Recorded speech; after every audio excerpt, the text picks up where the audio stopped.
don't usually get into celebrity gossip, rock star, drama, or any of that tabloid garbage. But this one, this ain't gossip. This is a case, a real one. And it stinks worse than a fish market on a summer Sunday. I'm talking about the so-called suicide of Kurt Cobain. Yeah, that Kurt, lead singer of Nirvana, grunge pioneer, voice of a generation, dead at 27. And they expect us to believe he did it to himself? Well, as a lawyer, let me tell you, I've seen cover-ups, sloppy police work, forged wills, you name it. But this one, this takes the cake. And I'm gonna walk you through it like I'm laying out a murder trial. No cussing, no yelling, just facts, clean and clear.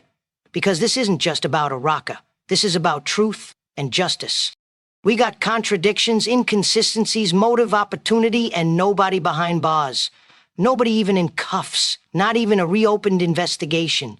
And yet the evidence just keeps piling up. Let's backtrack to the days leading up to April 8, 1994. Courtney Love tells the media Kurt's missing. But when did she really start saying that? Because, see, Courtney calls Tom Grant, a private investigator, on April 3. That's 5 days before Kurt is found dead. She claims she's concerned, says he ran off, says he's not answering calls.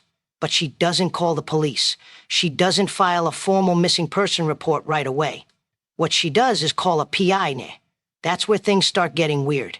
Grant starts taping his calls with Courtney almost immediately. He's ex-law enforcement. He knows when something smells off. And, buddy, this thing reeks.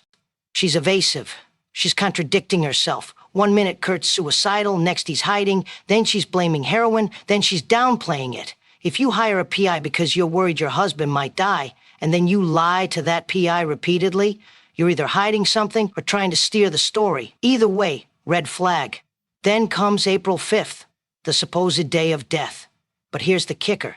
Nobody actually knows what time Kurt died. There's no exact time of death established by investigators. They estimate it was sometime between April 3 and April 5. That's a massive window, legally speaking. Hours matter in murder investigations. Here, they shrugged. Let's talk toxicology. This isn't hearsay, it's lab results. Kurt Cobain had 1.52 mil/L of morphine in his blood. In non-toxicology speak, that's an astronomical amount. 3 times the lethal dose for a regular person. Even seasoned heroin users couldn't function with that level of morphine in their system. Now let me explain something for folks who've never looked at toxicology tables before. When someone injects a dose that strong, they don't ease into it. They collapse. It's instantaneous. It's lights out. There's no one last thing to do before I go.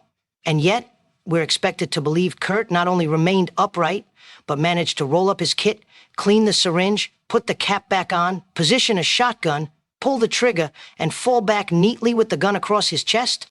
If you believe that, I got a bridge in Brooklyn to sell you. No defensive wounds, no blood on his hands. And the gun? No fingerprints. You're telling me someone so out of it from drugs that they couldn't even sit up straight somehow executed a precise suicide setup without leaving a single usable print? Not a smudge. Not an accidental touch on the barrel. Nothing. Nada. It was clean. Eerily clean. So clean, in fact, it looked like someone wanted it to look like a suicide. The shotgun used, a Remington 20 gauge, is a big, awkward weapon. Long barrel, pump action. It was reportedly found resting across Kurt's chest, muzzle pointed at his chin. That part is technically possible. But here's where it falls apart. The shell casing, the single spent cartridge, was found on the left side of his body. Now, based on how that weapon ejects shells, that's the wrong side. Shells don't fly to the left, they fly to the right. Basic physics. Which means someone either moved the gun after it was fired, or the entire setup was staged post-mortem. You couple that with the lack of blood spatter analysis, poor photographic records of the scene, no GSR, gunshot residue tests, recorded, and you're not dealing with a solved case. You're dealing with a cover job. The infamous note. The media's golden ticket. The thing every headline grabbed and screamed, Kurt Cobain's suicide letter. Only, it wasn't. Not really. You read that letter, and most of it is about leaving the music industry. He talks about how he's tired of performing, how he doesn't feel the same joy, about feeling like a fraud. Okay, that's burnout. That's a guy walking away from the limelight. But the final 4 lines, that's when it shifts. Suddenly, it's about death, about Courtney, about their daughter, Frances. It doesn't match the emotional arc of the rest of the letter. It feels tacked on. And guess what? Handwriting analysts agree. Multiple forensic document examiners have said the bulk of the note was written in Kurt's style, but the final lines, not the same. Blockier, slightly more pressure, different spacing, enough to raise serious doubts. Tom Grant even brought in 2 independent experts, both of whom said they believe the last lines may have been added by someone else. That's not nothing. That's not fan fiction. That's analysis. Now, let's say, hypothetically, that this wasn't suicide. Who stands to gain? Courtney Love. Let's just say what everyone's been thinking for years. If Kurt filed for divorce, which reports say he was preparing to, she'd lose a massive chunk of wealth. Prenup or not, there'd be lawsuits, division of property, a custody battle for Frances. A dead Kurt means no divorce. It means full control of his estate, publishing rights, image rights, royalties, everything. In fact, Tom Grant claims Kurt had already spoken to lawyers about separating. People in his inner circle said he was trying to get clean, leave the industry, and stabilize his life for Frances. That's not someone suicidal. That's someone getting ready for a new chapter. And that chapter didn't include Courtney. That's motive. That's classic motive. After Kurt's body is found, Courtney's behavior is, let's say, erratic. But not grieving widow erratic. Strategic erratic. She calls reporters. She controls the narrative. She even has the shotgun destroyed before any proper independent tests can be done. That's not speculation. That's documented. That's obstruction of evidence if this were a criminal case.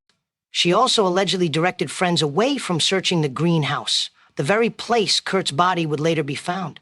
Why steer people away from the one place where the truth was? Why go to such lengths to manipulate the search efforts?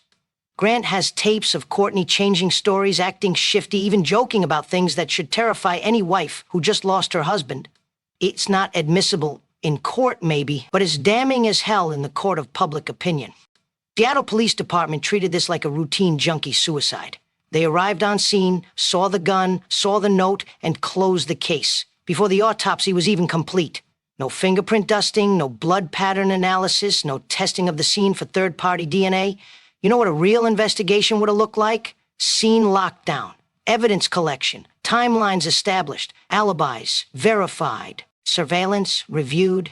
Instead, they treated it like they were wrapping up a noise complaint. Even former SPD Chief Norm Stamper later admitted it was mishandled. He said he believes the case should be reopened. Let me say that again. The guy who ran the department when this happened says, decades later, that it wasn't done right. Tom Grant isn't a conspiracy theorist. He's not a blogger. He's a decorated former lawman, and he's been yelling into the wind about this case since 1994. Every year, he gets ignored by the media. Every year, he puts out more documentation. Audio recordings, photos, timelines, and every year, Courtney Love still hasn't sued him. Think about that. If someone was publicly accusing you of murder for 20-plus years and they were wrong, you'd sue. You'd bury them legally. But she doesn't. Why? Because if it ever goes to court, evidence enters discovery, witnesses testify, records are subpoenaed, and that's the last thing she wants. Kurt Cobain's story didn't end with a shotgun. It ended with a question the public's too afraid to ask, because it hurts, because it's messy, because it rewrites a tragedy we all accepted. But we need to ask, because if we don't, we're saying that truth doesn't matter, that evidence doesn't matter, that justice is optional if you're rich, famous, or just clever enough to hide the trail. Kurt was a poet, a flawed one, sure, but he bled truth into his music. He gave people a voice, and we owe him one in return. So here's my verdict. Based on the heroin dose, the weapon's position, the lack of fingerprints, the inconsistencies in the suicide note, the motive, the suspicious behavior of the widow, and the total absence of a real police investigation, this case should be reopened. Not for spectacle, not for headlines, but because the truth matters. Kurt Cobain didn't deserve to die with a lie tied to his legacy. And until this case gets the investigation it should have had from the start, it's not over.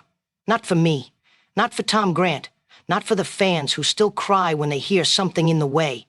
Justice is loud. Let's turn it up. So where does that leave us? A beautiful mind gone too soon. A voice that changed music forever. And a trail of evidence so twisted, so suspicious it deserves more than silence and shrugs. I'm not here to play detective. I'm here to speak as a man who's seen how the truth gets buried when it's inconvenient. And everything I've shown you today tells me one thing. This case, it ain't over. Not legally, not morally, not emotionally. If Kurt Cobain was murdered, the world deserves to know. His daughter deserves to know. His fans, old and new, deserve to know. And if this monologue made you think twice, if it made you question what you were told, then do what Kurt always did. Don't be silent. Share it. Talk about it. Watch Soaked in Bleach. Research for yourself. Pass this story on. Because truth doesn't rot in the dark. It survives when we shine a light on it. I'm Vinny Gambini, and today, I wasn't just a lawyer. I was a witness. Thanks for watching. And Kurt, wherever you are, we still hear you. So yeah, maybe you agree with me, maybe you don't. But if you made it this far, then I know one thing. You care. And if you care, don't let this story fade into another headline that got swept under the rug. Do what matters, subscribe to the channel, leave a comment, hit that like button, and most important of all, share this video with someone who needs to hear it. Doesn't matter if they're a Nirvana fan or not. What matters is truth and justice. This channel, Chris Dallas and Celebrity Recreations, tells the stories no one else will. And we do it with facts, integrity, and sometimes a little attitude. But today, it's about honoring the truth. Thanks for watching, thanks for thinking. I'm Vinny Gambini, and I'll see you in the next case. Vinny Gambini,